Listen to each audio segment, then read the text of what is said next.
Daryle Heidelburg, head coach, Miami Norland Senior High School. All right, Coach. So, how would you classify the 2012 season for the Northern Vikings? Disappointment. Why? We came up short. We lost to a team that we had previously beaten. What I felt that we should have beat the second time also, but I mean that's why we play the game. You have to play every game like it's its own, and you don't crown state championship just off paperwork and expectations. When you win a state championship and you have those expectations on you now, how does that change you as a coach? It basically just changes maybe the preparation, because I see what it took for us to get to the state championship, as opposed to you know not being ready, not being focused, things like that. But now that we won, I know exactly what it took, so I can prepare that way. And like I said, kids come and go, coaches come and go, so I have to be able to have that same mentality week in and week out that we did when we did go to state. Most coaches would be moved into a district with Central, Northwestern, Herald City, and Homestead and say, who did I piss off at the FHSA to get this? But I know you and the way you are, you like challenges. When you saw that happen, what did you say to yourself? They want me to prove my worth now. you know, like I said, I figured it would be fun. I don't see any team being undefeated. I see it more so like a college or an NFL type of district where that NFC East thing with the Giant. Who you never know who's going to black and blue. Basically, yes. It's going to be a week to week thing. You're going to have to try to stay away from injuries. Things like all of that is going to start playing into the effect for this season. Tell me about this football team. Obviously, I know every year you lose seniors.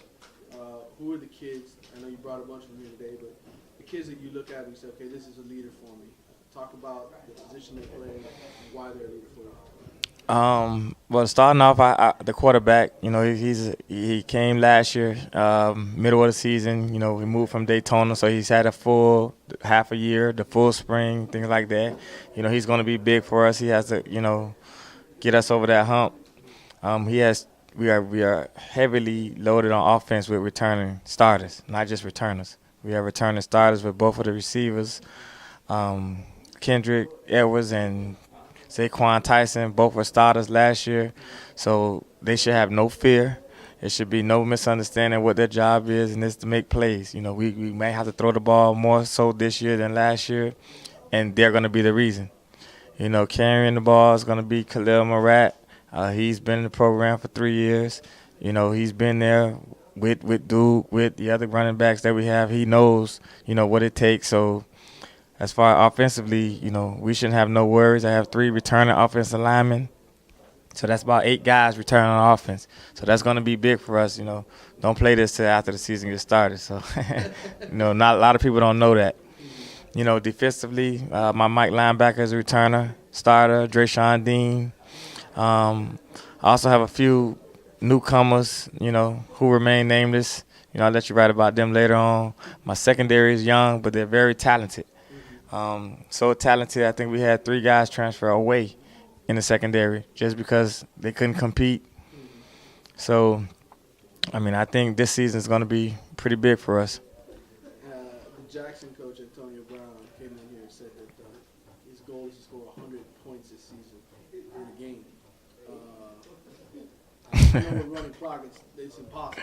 But this offense with 8 starters back, are you guys going to have the best offense in Daytona? Ooh, that's our goal. But my goal, and he has an easier district now with us not in it. My goal is just to have more points than the other team. If it's 7-6, I take it. Like I said, we have a monster schedule. Even our non-district games include University School, Jackson, Columbus. So we have our fair share of teams. Like I tell my kids, that the district is basically the same as it was last year. Now it's the big hoopla, it's the SEC, it's all these things, and there's only one change. We're in it now.